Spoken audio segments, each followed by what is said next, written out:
Hello there, we are live here from California. My name is Nick Zangl, and this is the Season 11, Episode 10 recap and react for Real Housewives of Beverly Hills. This episode is titled Affairs and Accidents, and if you are here live, make sure to say hi in the live chat. I see some of you were here early. I see Ben was here. I see UC Boss stopped in and said hi. I hope everyone is doing well on this Thursday. This episode aired last night, and like I said, make sure to tell me that you're here and give me your thoughts as we go through here. But before we get into this episode, I actually have an update from last week's episode, which was episode number 9, and it has to do with that episode airing or re-airing right before this new episode aired, and they actually showed a little bit more of that final scene with Erika and Kyle.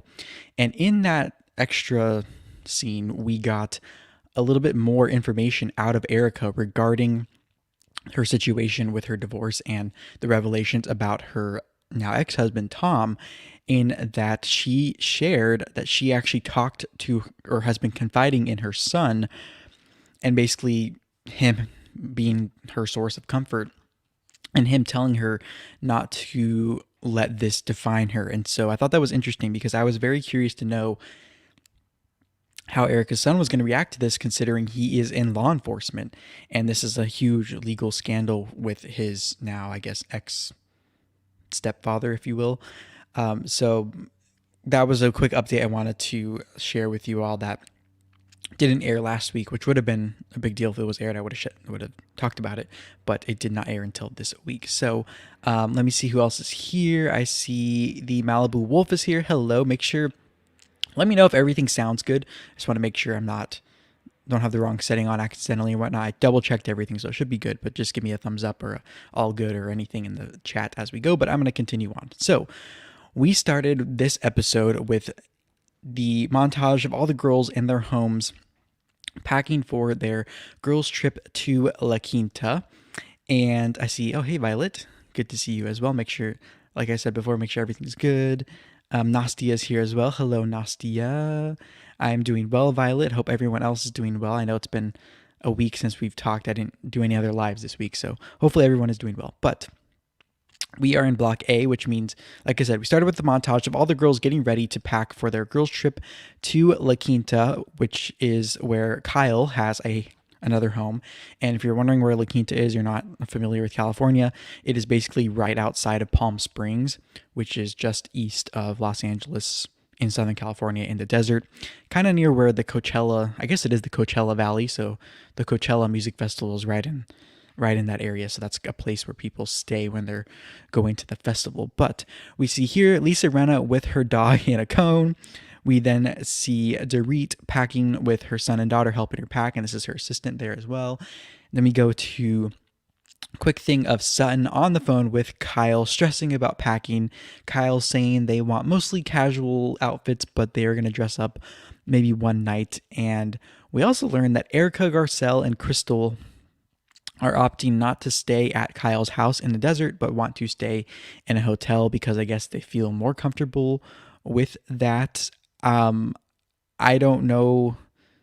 I'm a little confused by this because I don't know how staying in a hotel with other strangers is better for COVID purposes. Maybe they're saying they're using that as an excuse to not have to stay in the same house as some of the other girls, because we know they've had a few falling outs over this season so far. And also considering that 3 of the people that are going to be there, Kathy, Dorit, and Kyle, had just recovered officially from the virus a few weeks before, they might be even safer to stay at the house. But anyways, I digress. Doesn't seem like a lot of that has made sense to me the whole time this whole pandemic has been going on, but whatever. So Kyle also tells Sutton on the phone about what we saw at the end of last episode of Erika breaking down in tears in front of Kyle at the park. And Sutton kind of made a funny comment about how she's also, in this episode, she's going to be moving from one of Kyle's properties, which she's staying in Beverly Hills, to another Kyle property where they're doing their girls' trip. So I thought that was funny. It's kind of true for this trip. So now we see Erika in her quote-unquote clubhouse, is what she calls it, which is basically just her Erika Jayne headquarters offices for the final time as she is no longer needing that expense in that space. So she basically said she took all the furniture, moved everything into her new house, or her rental house, which is the new headquarters for Erika Jayne, which is her stage persona, pop star kind of alter ego, if you will. So we get flashbacks then to events and visits to this clubhouse over the years that she's had this clubhouse. And Erika then reiterates how she hasn't received a dime from Tom Girardi, her now ex-husband, contrary to what people want to believe and what people are saying in the internet online world. Erika then says people forget that she can take care of herself, and that it seems, although she is letting go of a space that gave her so much and is attached to her old life, she seems to be looking forward to the future and kind of just looking in front of her and not behind her, because at this point she kind of has to. So there's that. But next we are now in Kyle's house, in her La Quinta house, and she is FaceTiming with Garcelle, who says she's actually going to be coming a day late because she is still shooting the talk show she is a co-host of, which is The Real.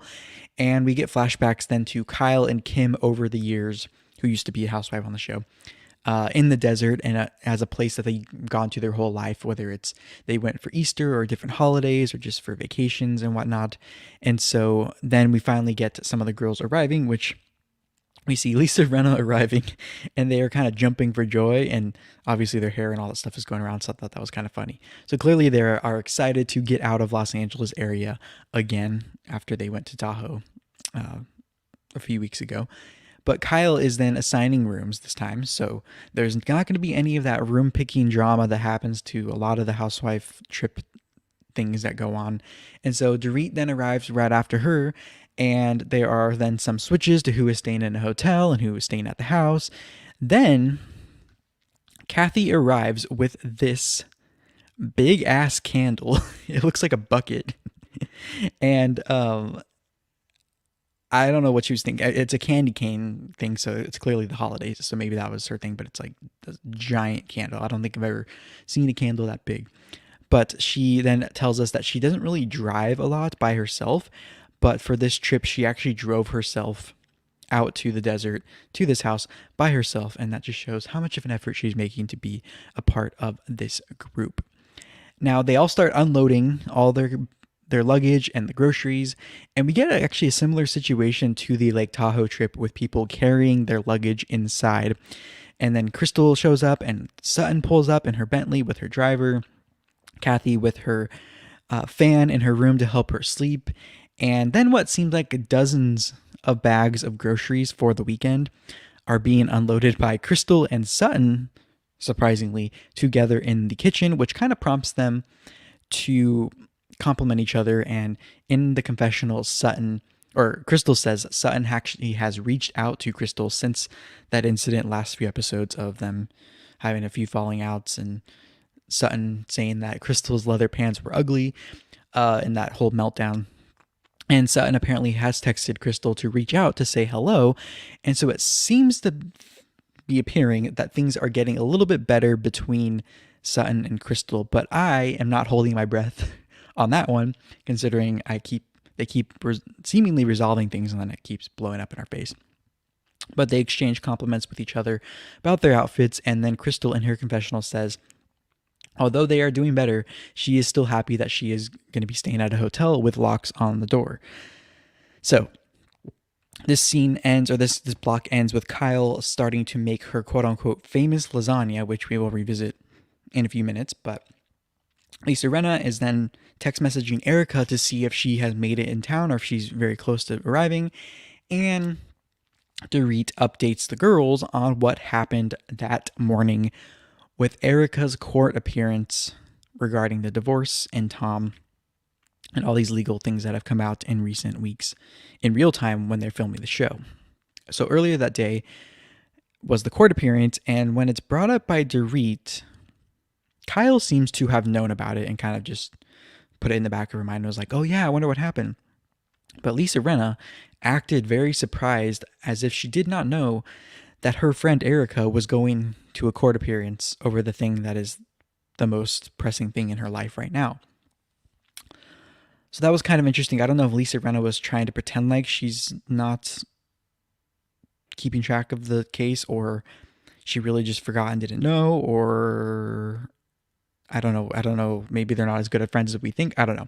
But anyways, we learn from Dorit, who's kind of retelling what happened, that Tom's assets had all been frozen that day because it was reported at the court hearing that at least $2 million in funds had been inappropriately used. And this block ends with Kyle gasping like, oh my God, I can't believe it. So I'm going to get to your live chats now before we move on to the next block. So let's see what everyone is saying. All right. The Malibu Wolf says, didn't someone say Erika's son was living in the mansion during COVID? I don't know. I don't remember hearing that. It might have been reported. I don't know, but clearly not now because he's Erika's son. So I'm guessing he's not. But I had a feeling. I remember them saying he was out on his own, and he has I think he has a child too. I think Erika is like a grandmother. So from what I remember. So I don't know if I heard that or if that's true or not. But anyways, looks like everyone's good in the chat. So let's move on to the. Oh, this, by the way, was them in the kitchen. I forgot to change and they were all kind of huddling around reading an article. And now we are back where we left off, which was where Dorit, I think personally, this is where she is going to earn her pay as a housewife and her title as a main housewife this season by not holding back about Erika, whether it is filling in details not being shared by Erika directly, or her kind of retelling what is out there publicly at the time. And also kind of pressing Erika when she is opening up and kind of getting her to say more and more on camera. Because so far, Dorit has kind of been just instigating in the background like a friend of a housewife, and her and Kyle's spat between each other seemed to kind of be a quick thing that's not really a main storyline.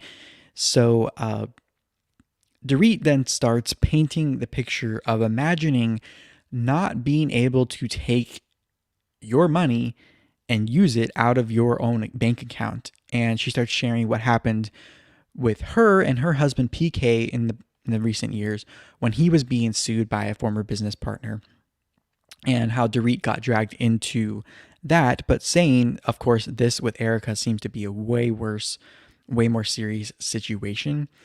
And while I can only imagine if you are being dragged into something, how tough it could be, that would be under the assumption that it is supposed to be your money, and it's not someone else's money that you stole. So I don't feel bad if you stole money and your assets get frozen because it's all stolen assets. So just my thought on that. But Dorit then continues by sharing how a medical evaluation may be done on Tom because he is not quite understanding the gravity of the situation. Now, this comment of Dorit's lines up with what Erika shared last episode about Tom's deteriorating health in recent years, and Erika kind of confessing to Kyle at the park how Erika really tried to make this or address that issue, and she kept getting shut down by Tom. So we then get a quick flashback to Erika, or quick move to Erika arriving in town with her dog who is pooping on the lawn as Erika's kind of reading, or Dorit, is reading the article as we see here with the girls. And they're in the kitchen, of course, at Kyle's house. And Lisa Rinna, in her confessional, then says, the most disturbing part is the $2 million that was supposed to go to orphans and victims of the plane crash. And she says it in a tone that is clearly kind of making her like sick to her stomach, and her saying it out loud is very hard to stomach.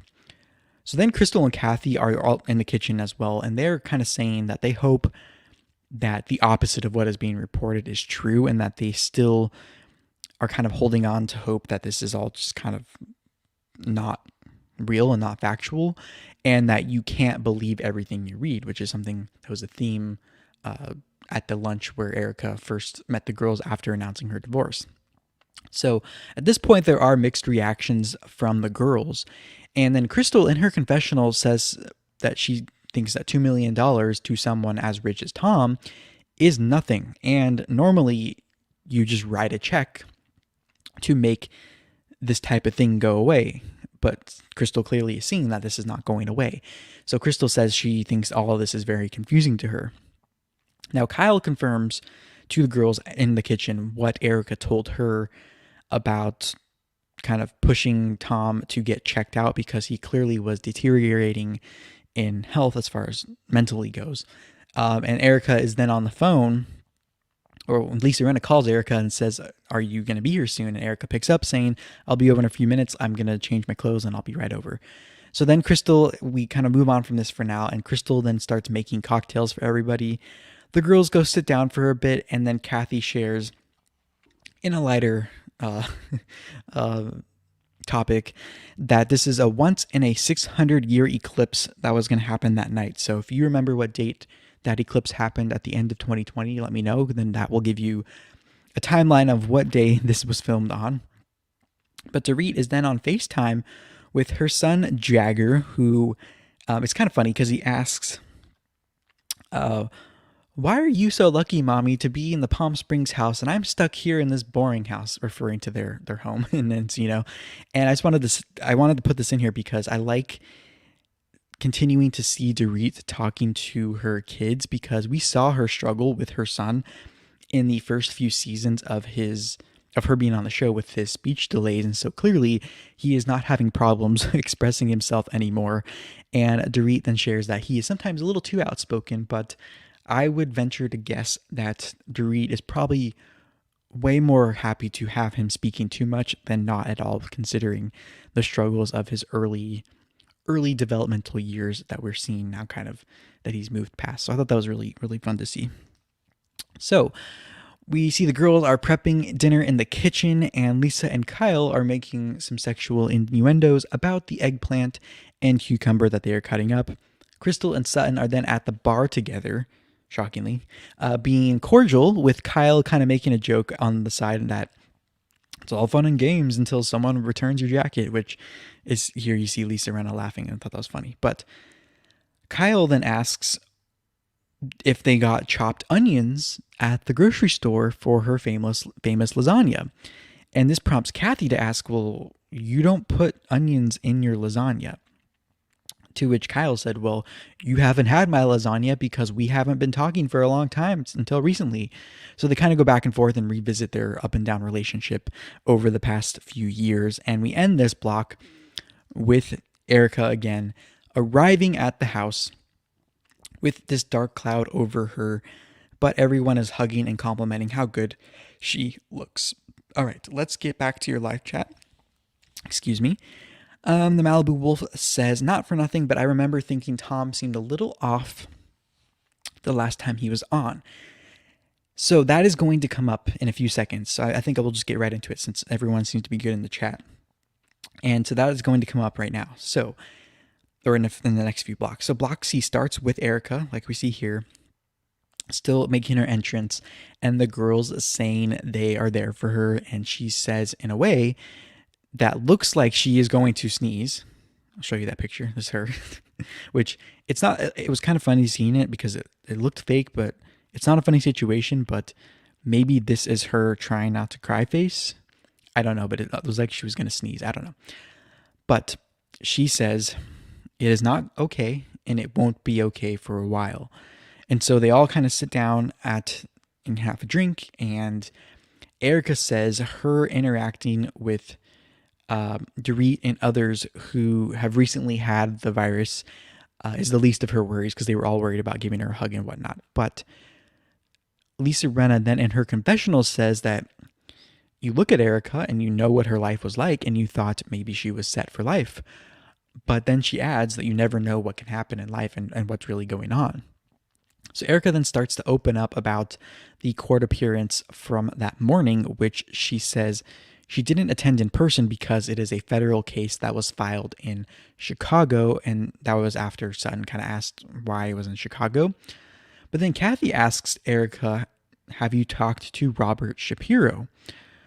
Who I've heard that name before, and from what I understand, he is a very well-known attorney who I believe is connected to the Kardashians somehow. They're I guess a family friend because Robert Kardashian, I guess they knew each other in the legal field.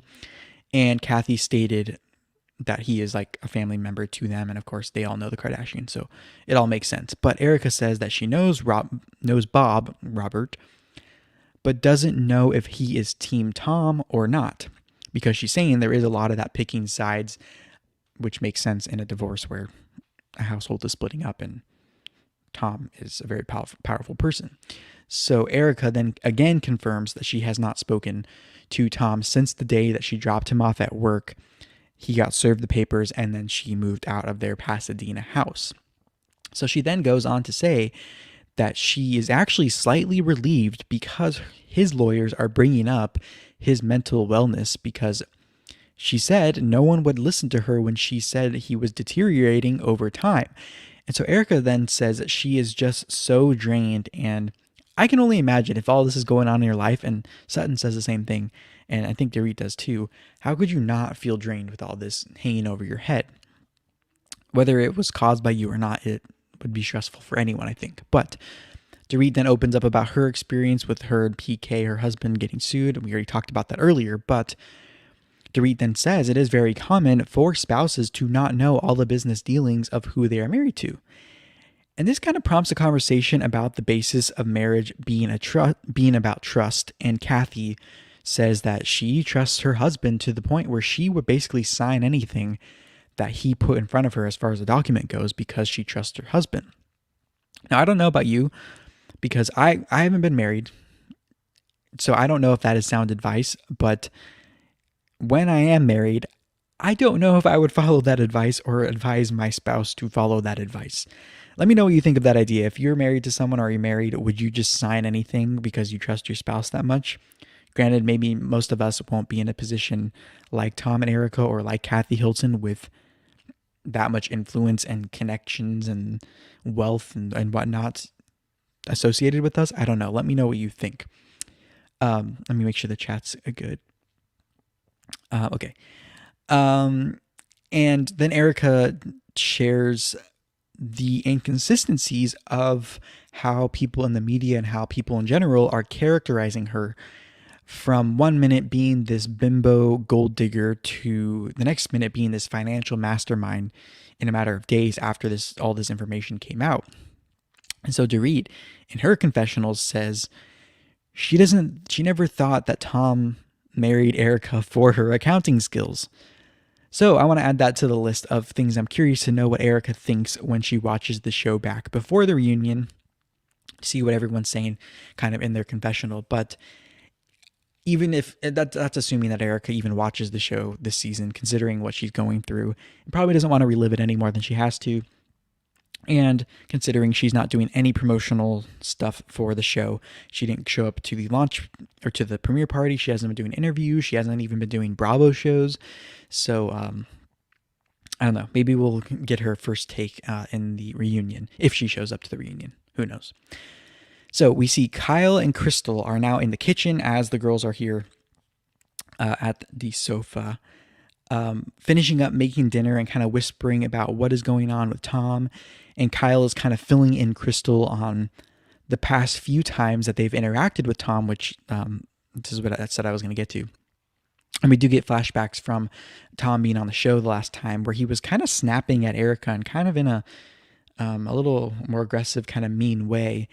And this is when the conversation shifts to a similar topic, but a little more serious and regarding Sutton and kind of the weirdness around this time of year for the holidays, when it's a time that you're reminded of other holidays where you were going through tough times. And we learned that Erika is still trying to kind of decorate for Christmas and do a little bit here and there to still have some sense of enjoyment. But this really prompts Sutton to share,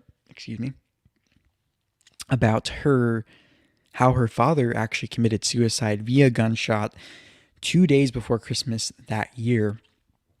And she was 32 at the time, and says, talk about a sucky Christmas and a sucky holidays. And it happened to be also her mother's first day of retirement. So she, her mom, was home when this all happened, and her mom was actually the one that found her dad dead. And so we then get some flashbacks to last season when Sutton was opening up to her mom after her mom did not show up to her store opening, which we saw last season, and was upset because her father's handwriting, Sutton's, is the handwriting for Sutton, the name of the store, the logo. And so then Sutton shares also that at that time when her dad had committed suicide, that was her 9-month-old's first Christmas. And also that they had known that her father was not doing well, and he had actually been in the hospital a few times before finally taking his own life. And so I just hope I don't ever have to deal with that, or anyone close to me or anyone else has to deal with that for that matter. But Sutton then shares with Erika basically that keeping those traditions up, even reminding you of those hard times, helps her, even though it reminds her of those tragedies. And she says that she likes to bring up her father because it keeps his spirit alive. And I think personally that is a great outlook to have, because although someone isn't walking here on earth, the memories and all that stuff helps them to live on and to keep us connected in some way and remember that we are their legacy. So I thought that was really, really powerful of her to open up about. And this whole scene ends with Sutton basically saying, if I can get through my father's tragic death, then I think Erika can get through what she's going through. But again, that is under the assumption that Erika is wrongfully getting dragged into this and is innocent, which confirmation of one or the other for this is still up in the air at this point. But Erika ends the scene by thanking Sutton for sharing all this, and let's get to your live chat. Okay, what is everyone saying about this? There's a lot to digest in a few seconds. Violet says, the Kardashians are so sad. I am Armenian and people seem to misunderstand my people and our background. So are you saying, Violet, that the Kardashians are sad because they're giving Armenian people a bad look? Let me know what you think of that, or clarify on that one. Nastia says, I feel most marriages are like that, especially long marriages. And yeah, and that's the thing that I go back and forth on is, of course, I want to have a spouse that I trust to the point where I can trust them with anything. But then you see examples like this. Of course, it's a different set of circumstances for everybody, but you see something like this and you wonder, maybe you should always look out for yourself no matter what, no matter how much you trust someone, just to make sure, I don't know. Nastia continues, and marriages where they share kids. Yeah, I feel like that's the thing with Erika. She had her own child from a previous relationship, but Tom was the stepdad, but he, I think, has kids of his own too from prior relationships, if I'm not mistaken. So I don't know. It's a tough situation. I do not envy that that decision if you find out all this stuff is coming out. But Violet, you said, I would, because I would trust him if I've known him and we've been through a lot. People in reality TV ruin the true meaning of marriage relationships and use it for profit. The good values will push through. And I think that that's very, very true. Yeah. And but also this also may confirm kind of what I said last week, which was, if she went into the marriage trusting him, knowing him as one person, and then in recent years, because of what we're going to talk about in a few seconds, which is the accident that was the name of the episode, something started changing in him and he started becoming a different person, that to me legitimizes the divorce and gives her a lot of grounds to get a divorce. And so I think the people calling it a sham divorce simply because of her maybe finding out about this information, because like you said, if you trusted him as this stand-up guy and this really good lawyer who's fighting for victims and is really smart and really quick and really whatever, and then things start turning, I don't see how that's not grounds for divorce when things change. But anyways, everyone can have a different opinion. The Malibu Wolf says, what about her mom said she didn't miss him? Yeah. Oh, yes. About Sutton's mom. Yeah. Last season saying that she does not miss the father. I thought that was pretty, I would say pretty open of her to admit that. Clearly, like what they said, she's very mad at him for taking his life. And I guess that is what contributes to her not missing him after he committed suicide. But I don't know, that was kind of that's shocking to me. But I guess she's being honest, because I don't know why you would lie about that. So yeah, that was quite interesting to hear that take. So I don't know how you get to that point, and I don't envy that, like I said before. So let's see. Malibu Wolf has one more comment saying, I can see Tom controlling all of the money.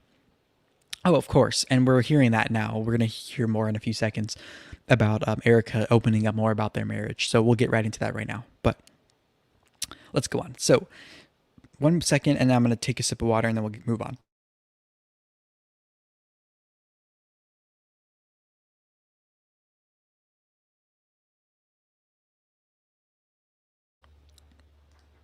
All right, we're back. So the next scene starts with a little lighter, with Kathy and Kyle in the kitchen.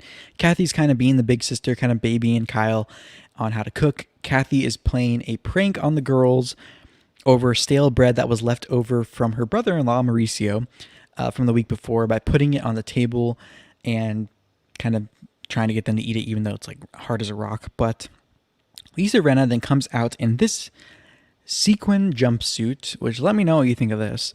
But Dorit changes her clothes as well, helps Kathy get her suitcases up the stairs, and Kyle then makes fun of Kathy's table setting of a lemon used as a paperweight for the napkins and the bowl of stale bread. Now, we get a little bit more of a peek into Erika's new life as well when Lisa Rinna, then goes to check the temperature of the hot tub water, sparking a conversation about heating a pool. And how Erika in her new rental house has a hot tub, but only heated the pool for 3 days when she got the bill for how much it cost to heat the pool, and now says that she's not heating the pool anymore because she's the one actually seeing and paying the bills. And it's a change after 15 years of heating the pool at their Pasadena house and never using it, but she never saw the bill and never realized how much it cost. So I actually think this is very honest and relatable of Erika, because I don't know about you, but this is how I think most people live who have to pay their own bills and see their own bills. This also prompts Lisa Rinna to share how Harry Hamlin, her husband, sometimes has to keep her in check as far as spending goes.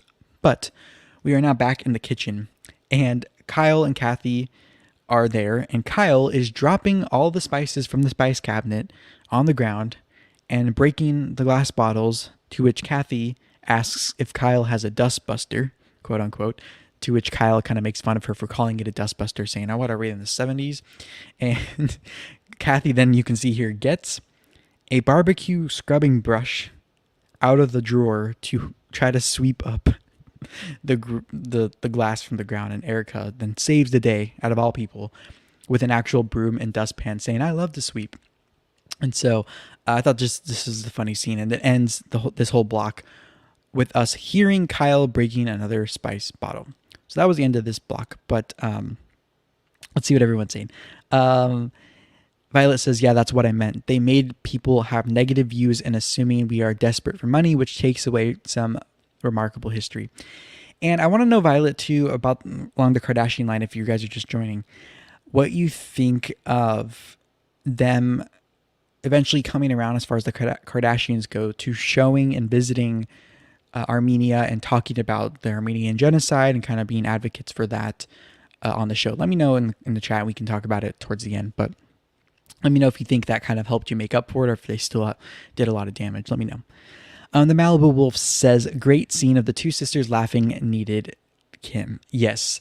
I think I would like to see, actually, you bring up a great point. I would like to see Kim make an appearance again at some point with Kathy and Kyle. Hopefully they'll do a scene together, but it sounds like Kim's kind of doing her own thing and doing well, at least. So I think as long as she's doing well, it would be cool. But I do like that dynamic of Housewives in general, when there is kind of a family dynamic and you can see it's genuine and it's just relatable, normal stuff. So I completely agree with you, the Malibu Wolf. Nastia says, Kathy using a grill scraper as a broom. Gosh, she is committed to this dumb blonde personality or persona. Yes, and at the beginning, I think it was quirky, but now I'm starting to think it's a mix of quirky and her knowing that that's kind of her shtick and what makes her relatable, and she's trying to come off that way. So I don't know. I think it could be a combo of her just being kind of ditzy in some ways and whatnot. But anyways, all right, let's move on to the second to last block, which is them finishing up making dinner and dishing up to go sit and eat on the open air dining table under the desert night sky overlooking the golf course. And I think it is actually a nice thing to see for a change, to see them having to make their own meals and drinks and having to set the table themselves, even though it is not what they are used to. And so I think I see Kyle then join the table last by sharing that her daughter had just texted her that Drake, the rapper, is following Lisa Rinna on Instagram and that Kyle needs to step up her game. To which Lisa is saying she didn't even know who Drake was when he followed her because his handle is Champagne Poppy, and Lisa calls it Pappy, not Poppy, and they all kind of correct her, and it's kind of funny. One of those like Lisa Rinna, she's cool and been around for so long that she's kind of out of the loop in some ways. But Crystal basically says that is, I'm jealous and I wish he was following me. But now they are all, because it's like we said earlier, this is an eclipse night. So they're all harnessing the power of the eclipse by lighting a candle and blowing it out as they let go of some things from the past and manifest new things for the future. And this then leads to more of Erika sharing about her divorce and legal troubles at the table, where this is where things turn, because in Erika's confessional, she is saying that she would basically give anything at this point, as she's kind of doing this eclipse thing ritual, to help her situation and help her through it, except going to confessional at the church. And she says, I'm not going to confess, as kind of a joke. But I almost want to believe she's not joking, meaning she doesn't want to say anything to potentially get her in trouble. So I want to know what you think of her kind of joking about going to confessional and not being the one thing that she wouldn't do to make her situation better. Let me know. So the girls actually start asking her questions about what happens, or what's going to happen to Erika Jayne, because that is her kind of company and her persona.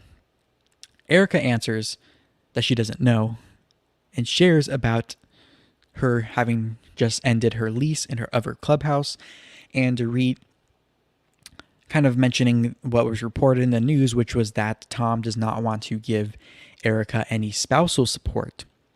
And Erika and Kathy and everyone kind of chimes in saying, well, even the richest man in the world will want things back in a divorce. And this had me kind of turning my head, kind of questioning critically, is it really that tacky for someone in a divorce to want some things that are theirs back? And the reason I ask this is because, from my understanding, a lot of the reason people are generationally wealthy, assuming they didn't inherit money or get it in some way that they didn't work for, the mindset of that, meaning wanting to keep what you've earned or whatnot. Of course, this is assuming at this point Tom actually earned all of that money, not that it was mostly stolen stuff. But I thought that mindset was the way that people built wealth. So let me know what you think. Is it tacky if you're getting a divorce to kind of play these games if the person, your spouse, left you? Let me know what you think of this. But they then start asking her, with all these legal troubles after the divorce filing, meaning of Tom and his firm, do they think that, or do they think Erika thinks that Tom will want to rush this divorce part of it through to kind of get it over with, to have him then tackle the rest of the legal troubles? And Erika says she doesn't really know, and that there may be actually nothing of his left to split up or for her to get, assuming that she was going to get anything anyway. And so Erika says she thinks he should just turn in his bar card, meaning his license to practice law, and stop practicing law because he clearly is not well. So then Lisa Rinna says and brings up that the last time she saw Tom, when they all went to their house, to Erika's house to meet them last season, I believe, he seemed fine, but maybe there was something going on and she didn't pick up on it, meaning Lisa, after Lisa asked him about how long he had been practicing law, and he kind of gave a very vague answer. So then Erika shares that Tom was getting more and more angry over the years as she would ask him things that she would normally ask him and not get that reaction to. And so that was part of the signs of him deteriorating in front of her eyes, and him getting more angry because he maybe was forgetting things, or he knew he was kind of losing it, and that's the only way he was, like Erika said, he was kind of holding on even tighter and getting even more closed off. And so this prompts Kyle and Crystal to share their experience with people in their lives that have dementia or Alzheimer's or something of some similar things. And Crystal shares in particular that her father was the one in her life who had Alzheimer's, and that it was a really cruel joke on the family to have to see him deal with this, and that he would actually hit himself in the head and kind of be like, get frustrated with himself when he would forget things, and things started to progress in that sense. So I thought that was really interesting to hear them talk about that, and it's really sad to hear about those stories, because it's just so heartbreaking for what I understand from everybody except for that person at some point. But this is where Erika then brings up Kyle, I think, brings up Tom's car accident from 2017, which we actually saw Erika talk about on the show. And this gets revisited, but with new insights from Erika and new information that we didn't know at the time. And this is where things start turning as far as the girls supporting Erika in what's going on, because Erika is really now opening up about things regarding this accident that are shocking but confusing at the same time, and are getting the girls to kind of start questioning, okay, what's going on here?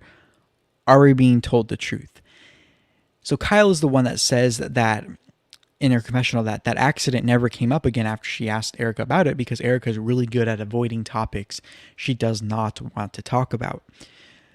So then we learned that Tom, in that accident, was driving on a road with switchbacks kind of behind their Pasadena home, and that somehow he was unconscious, laying outside the car for 12 hours before he called Erika, telling her where he was.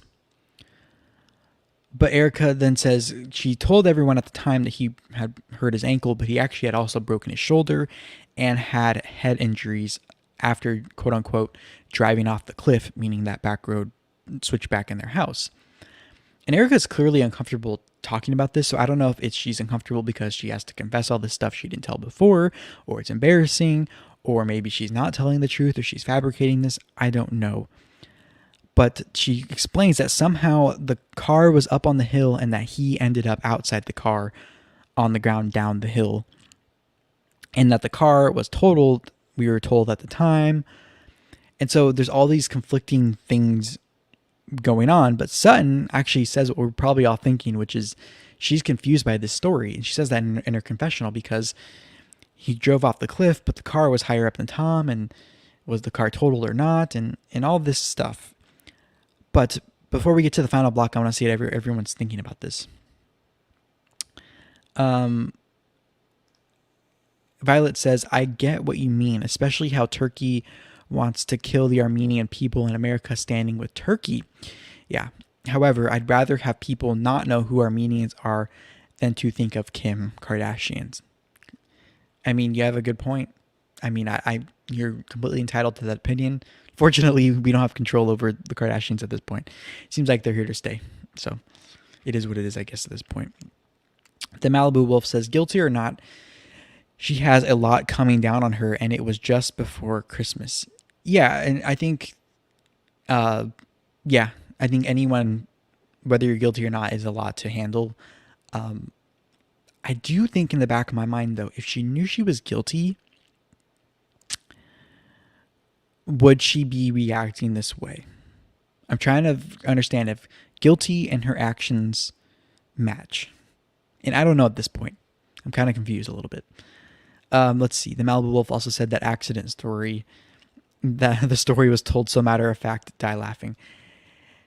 Are you talking about my retelling of the story or hers? But yeah, I think I'm with the girls as far as being a little confused on this story because it seems kind of weird. And we're going to get into that right now with the F block, which is the final scene, which is Erika still being questioned about this accident and saying that he finally called her after he didn't come home for 12 hours. And Erika says the reason she kind of didn't go looking for him or whatnot is because she assumed that he had been out with another woman. And Lisa Rinna says in her confessional she does not know how Erika is processing all this and how she is still able to function because it's a lot coming down on her. Erika then continues saying to the girls that they have no idea what she has been going through. And Kyle says very blatantly saying this actually isn't the first time she's heard of Tom being out or being seen out with other women. And so Kyle then says there was always gossip about everyone in the group, to which she says something she didn't know if it came across the way, or Kyle says something that I don't think she maybe didn't know the way it was coming across or didn't mean it this way, but she basically says in her confessional that she never thought Tom would be the one cheating on Erika. She thought Erika was Tom's trophy wife, so he should have been treating her like a trophy. Now that's what Kyle said. Now let me know what you think, but I thought trophy wife or the term trophy was kind of a derogatory term to call a wife.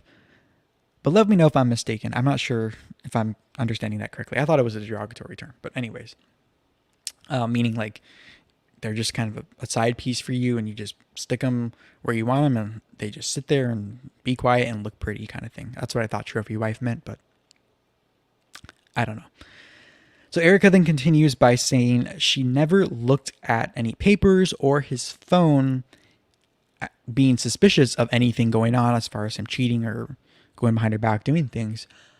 But when Yolanda Hadid, who is a former Real Housewife of Beverly Hills, mom of Bella and Gigi Hadid, who are the supermodels that are all famous now, and she set the model for what Lisa Rinna is doing with her daughters and whatnot.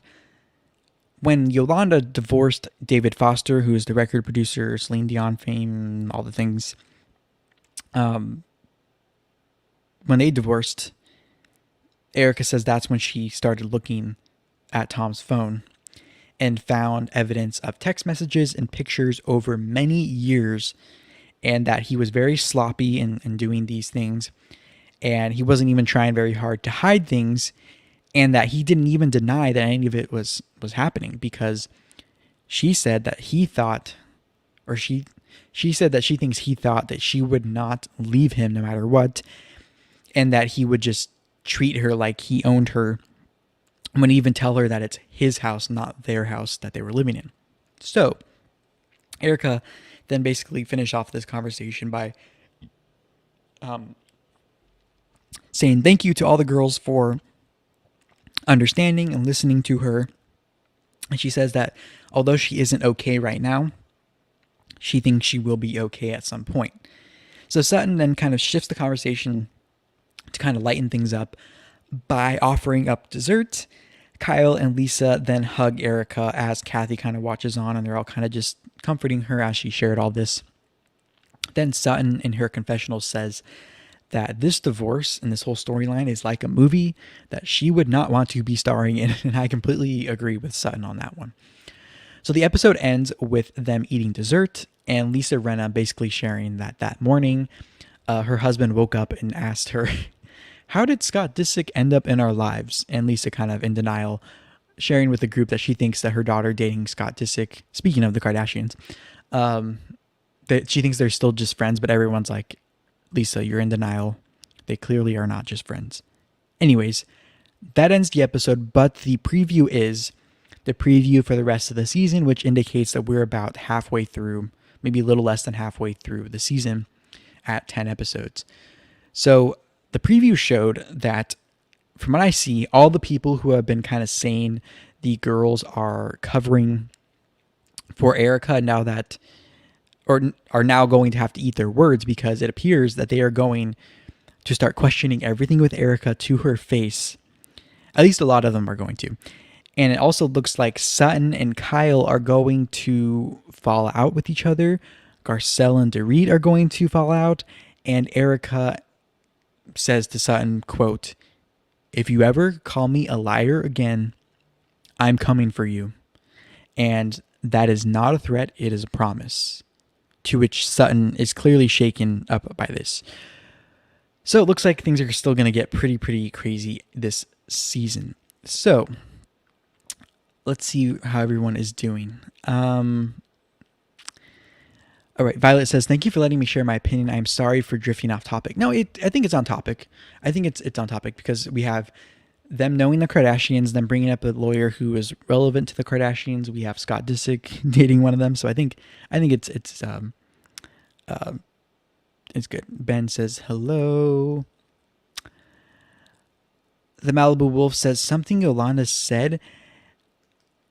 I don't know if Erika wasn't very clear if Yolanda told her something like check your guy's phone or whatnot, but I think what Erika was saying was that, or at least that's so far what she's saying, was that her seeing a marriage like Yolanda and David's fall apart and some of the allegations that came out about that prompted her to say, okay, if their marriage is like this, then maybe I should check in mine. And I think maybe that's what she meant by that. I don't know if it's true or not, but let's see. The Malibu Wolf says, "What do you think of Kyle's house?" I actually like that Mediterranean, I think it's Mediterranean style, like desert house. I love the open doors about it, like where everything just opens up and you get that huge open concept, open breeze, especially in the desert, of course, at night when hopefully it cools down there, or when it does, or when it's a little more mild those times of years during the holidays, like when they're there. I mean, it's beautiful and it's on the golf course and their view is spectacular. And I mean, I wouldn't be complaining if that was my house. Let's see. Violet says, "Thank you so much for your words." Oh, of course. Thank you for sharing. I think that's why I love the live stream and live chat, because we all get to share kind of different perspective and enlighten each other and get some things off our chest. So with that said, while you guys are sharing your last few thoughts, I want to remind everybody and thank you for listening. If you were here live in the live chat, for participating, or if you're on the replay, whether you're watching, listening on YouTube and commenting here or there, or on Rumble, where you can comment as well, or you're just listening to the audio on your favorite podcasting platform. Thank you so much for taking the time to check this out, and make sure to click around the channel for any other content that you might want to check out before the next live stream or premiered video with a live chat in the coming days and next week. Let's see. If you would like to be sure that you are able to join the live chat every time and be notified of premieres and whatnot, make sure to head to the description of this episode, or the description of the channel, or whatever the term is for that platform, and there will be directions on how you can sign up for my free email list, where I email you out the links to all the things ahead of time, just in case whatever platform you like to frequent doesn't send you the notification or doesn't let you know. Then that is the best way to get a hold of us, and it gives us another means of communication should one of the big platforms, something go wrong with that. So with that said, thank you so much, and it looks like everyone has given their last thoughts already. Thank you to the Malibu Wolf, to Violet, to UC Boss, to Nastia, to, let's see, I'm going to make sure I get everybody. I think that was everybody. To Ben, thank you for being here as well. And I will talk to you in the next one. Bye-bye. Have a good day.